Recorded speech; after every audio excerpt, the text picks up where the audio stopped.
elected to the office of Harris County District Attorney. Good evening, I'm Edel Howland. Welcome to Red, White and Blue. On November 8th, voters will take to the polls to decide one of the most hotly contested races in the Houston area, Harris County District Attorney.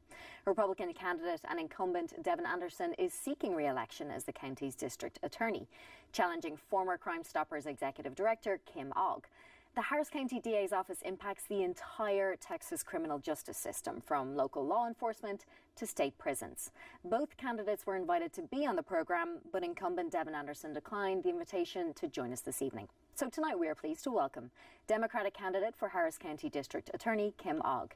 Host David Jones is out this evening but will return soon. So leading our discussion are host Gary Polland and political science professor with the University of Houston, guest host Dr. Brandon Rottinghouse. Thank you, Adele, and welcome, Kim Ogg. We're excited you could come. We're disappointed that your competitor decided not to come, and we'll leave it at that. My first question for you is this. Why do you want to be district attorney? I want to make Harris County residents safer. My mother was kidnapped in 1962 by a random serial rapist. He jumped her in a parking lot, drove her down Main Street. She jumped out of the car, saved her own life. And safety was a big concern growing up. It wasn't talked about overtly, but Mom always wanted to know the details, and I understand why now. I think that families who are victimized, and also families who have kids that go to jail or family members that go to jail, the decisions that are made by the Harris County District Attorney impact people for life, and they impact the families of people for life. And so if there's one place that we can make a big difference, that I can make a big difference, it's right here in my hometown as the next Harris County District Attorney. How do you personalize the issue for people? I mean, there are polls that suggest that there are sizable chunks of the Houston and Harris County voters that aren't sure about whom to choose. How do you personalize the DA's office for people in a race that's fairly obscure for most people? It's very important to use the evidence, real life examples of people who've been handled in the system. The rape victim who was jailed, her mother called in a radio show earlier and basically told what happened to her daughter. She was mentally ill. She was the victim of a rape. The district attorney was unprepared at the time of trial. He broke her down on the witness stand, and later they said she was uncooperative, took her from a mental hospital and put her in jail. People can relate because that person is the same as our daughter. I mean, would you want your wife or daughter thrown in jail after they'd been raped so that a prosecutor could achieve a conviction? I wouldn't. I don't think anybody would. And people, when you put a face on crime victims and when you show what really happens to them in life, how this can destroy people, I think that the public then is charged to care more. They can relate to that victim. Likewise, you have a young person. I've got a 17-year-old son. You know, with every story that comes out about a stop that went wrong with the police, I'm concerned about my son, and I know other mothers are concerned. So it's being human. It's bringing other people who've been involved in the system and letting folks understand that those experiences are our experiences. Well, what about your background and experience qualifies you to take on being the chief prosecutor of one of the major counties in America? I've been a public policy director for one of our mayors, Bob Lanier. I've been a prosecutor. I've been a defense lawyer. I ran a nonprofit, which is essentially a small business. The combination of those different positions all around criminal justice, much of it around law and order, has helped me understand that the district attorney is the leader, the top of the pack. The policies that the district attorney sets and implements through action set the tone for all of Texas prosecution. And this is something that requires someone who has a broad range of experience, a broad range of personal, I think, background and experience in terms of working with clients, people, families, and managerial experience. You have to know how to use your resources. We don't have enough money to prosecute everybody who breaks the law. So how we spend the money as elected officials says who we are. And I think that you can look like any CEO would coming into a company. How's the company spending its money? Right now, most of our money goes to the low end, nonviolent drug offenders. And yet our people and our voters want it to go to burglaries, rapists. I want to test every rape kit that's backlogged right now. All the DNA that's been collected from burglaries sitting there, rotting on lab shelves. I want to do that. And it's going to take resources. Our current DA says she doesn't have enough money. I say she has a $78 million budget. I can make it work. She's got drug forfeiture funds that she's spending on the operations of the office. I would rather use that for rape kit testing, and I think the public would too. So it takes somebody who understands the nature of the job. You can't also you can't blame other people for things that go wrong in the justice system. At some point, the buck stops with the DA. It did on this jailed rape victim. It does on the missing evidence from Precinct 4. It does on the untested lab rape kits in the lab. These are responsibilities of the DA. And if you've been in various positions in the system, I think it is much clearer to you than if you've only served as a lawyer, for example. I mean, Houston in Harris County is the epicenter of so many of these events: death penalty, criminal justice moments. You've got Black Lives Matter, Blue Lives Matter. What's going right in the county? What's going wrong in the county? And what's your sort of vision for what's to come? What are the big three things you think you would try to accomplish as DA? What's going right is that our public defender system has improved.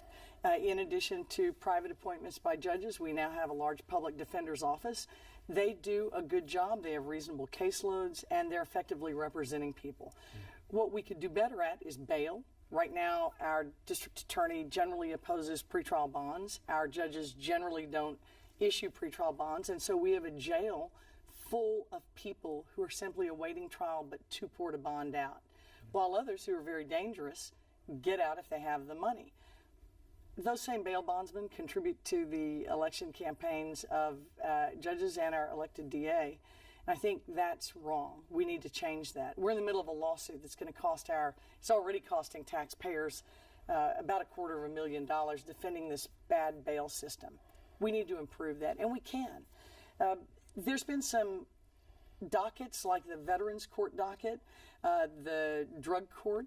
These do good. They affect a minuscule number of people, but they are effective programs, and I support the work that's been done by many of our Republican judges and our district attorney in that regard, but we could do so much more. I want to change our system not incrementally, but dramatically. I believe that both the right and the left have agreed that we spend our money poorly and we're not making people safer. And that's really what I want to do. I want to stop wasting the money, and I want to use it to make families safer. All right. Well, since your competitor is not here today, can you say anything positive about what she's done in her tenure as DA that you would continue if you're elected? Yes, she picked up some programs from the past district attorney. We had a DWI program called Divert. I certainly would pick that up. I think that Ms. Anderson calls it something else, but it's treatment for drunk drivers, and it prevents them from having a lifelong criminal record, which I think is important. I want to keep people in the labor force. She uses pretrial diversion for a lot of first offenders. I want to use pretrial diversion for other offenders, not just first-timers. They're going to get something good, generally non-prison, non-jail anyway. I want to expand that effort and pick up other offenders so that, again, we are keeping people in the workforce. So my administration will have an overriding theme of trying to help people pay society and the victim back, holding them accountable without crippling them economically. And that takes recognizing that people's jobs matter, to coin a phrase. We see too many defendants too many times in court, Gary. You know how many of those settings are just wasted, and yet our clients are missing work. Somebody's having to watch their kids, their car. They're paying for parking. They've paid a bail bondsman. There's a lot of expense in going to court, and many times people plead guilty as a result. The ones in jail certainly do, and that's not what our Constitution says. It says they're supposed to plead guilty only if they are guilty. So I don't like the oppressive methodology that's happening, but I do applaud her for the work that's begun in some of these important areas. What's your sort of preview on the cite and release issue? I mean, decriminalization of marijuana has become a hot topic in the state as well as nationally. Is this something that you want to embrace? How would you do it? And what are the dynamics of it? How would you include people? How would you exclude people? Is it a potential problem of having people allowed to and be gotten off on some of these low-level offenses? Are they going to see them more than we otherwise see people? So how do you sort of see the full picture of this happening and unfolding? I agree with many of the constituents that I talk to who believe that we're wasting way too many of our resources, safety resources, on prosecuting low-level drug offenders, especially those in possession of a misdemeanor amount of marijuana. I'm not going to do it. It's about 12,000 people a year.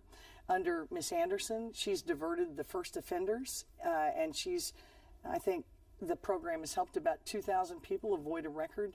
I want to go for the whole tomato. I think all 12,000 need to be diverted around into community service that will improve our community, but again, allow them to re-enter the workforce, not get their driver's license suspended, which is what causes people to lose their jobs a lot from that offense. So the debate on legalization is really not as relevant for the DA. We can use the bully pulpit of our position to talk about how small drug cases don't help us, prosecuting them don't help us be safer, and we can be leaders, but generally we have to enforce the laws as written. That's why I looked around the country and I noticed that the district attorney in Brooklyn stopped prosecuting misdemeanor marijuana. That's what I'm going to do. They divert him either to municipal court there for paraphernalia, or they put him in community service. That's what I'm going to do. And to answer your question, there's not been a revelry in the streets. Nobody,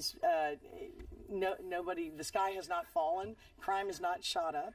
So Brooklyn is handling it, and their prosecutors report that they have more time to work their serious cases. That's what the police want too, I think, in talking to at least the Pasadena Police Department union. And I had a very good, forthright talk, 21st century talk about the war on drugs, its failure, its misapplication in communities of color. And I think we all want to change that. Everybody, though, agrees we should be going after rapists and burglars and robbers. Interesting thing I was thinking about, Kim, you and I have practiced law for a long time. Obviously, we were adversaries when I was a young lawyer, and you were a young lawyer. You were a prosecutor, and I was a defense lawyer. And we've been practicing law maybe combined for 75 or 80 years, long time. That's mostly on your side. Mostly on my side. But one of the things that I've been thinking about was, I don't think things are really much different in how the DA's office is organized today as it was 40 years ago. I think the lawyers... Am I missing something? No, I think I'm a 30-year lawyer this upcoming year, and unfortunately our system has digressed. You know, I think that Chuck Rosenthal's administration maybe is the catalyst for this win-at-all-cost mentality that I disagree with. I think our leadership needs to strengthen the justice system by giving prosecutors more tools, more discretion, letting them be lawyers, make the decisions, including the mistakes that they're going to make. The oppressive part of this system, I think, is the most depressing. This tendency to force people to make cash bonds and surety bonds has really hurt the lower socioeconomic groups, people who just don't make very much money. And I think it's hurting the economy because we're making so many people unemployable. And the attitude that lawyers are showing must be a result of their training. I don't know if you've had this experience, but sometimes when I'm representing people and I bring in witnesses to talk with the prosecutors don't seem to be trained to want to talk to the witnesses. That's just wrong. I think they're getting those signals from management. I don't think we have lawyers who, I think we have lawyers that want to be good prosecutors and that are ethical, but the example, especially by the top management in the district attorney's office, those are the folks who've been involved in the most recent prosecutorial misconduct cases. They haven't been investigated. They haven't been punished anyway. They haven't been terminated. And the message it sends to the younger prosecutors is that that unethical behavior is acceptable as long as you win cases. If you're elected, That makes it worse. if you're elected district attorney, what is your policy going to be on unethical behavior if it occurs in your office by prosecutors? That we're going to hold prosecutors accountable, like all lawyers should be held accountable for our actions. If we're grieved, we answer to the bar, and we rely upon the evidence. Another thing is we need a case management system internally in the district attorney's office so that management understands what the lawyers are doing, how much time they're spending on cases, how much taxpayer money they're actually utilizing, and what they're using it for. And I think, like in any business, if you can't account for your people's time, you really can't be accountable to the public. And that's a problem. That's a leadership issue, it's a technology issue, it's easily solved in 2016. Let me ask you about diversity, because it seems to me part of this, and I'm not an attorney, and I hope to never have to be in the middle of the prosecution defense nexus. But I'll defend you. No, I'm going to call Barry's my first call. But it seems to me like diversity is part of this because you need people who understand the system and they understand the environment. So how is it that you think that the office should engage this diversity, and to what degree would you have that as part of your platform? The office must embrace diversity in Houston, Texas, the most diverse city and county in the country. And by that, what I mean is we do need an office that is racially balanced. Right now, though, the big imbalance is in upper management. I reviewed 32 different positions, all top management, all the highest paid positions. The racial breakout is 87% Caucasian, 5% African American, 5% Asian, and 2% Hispanic. They literally have one Hispanic male on their leadership team. That's a problem.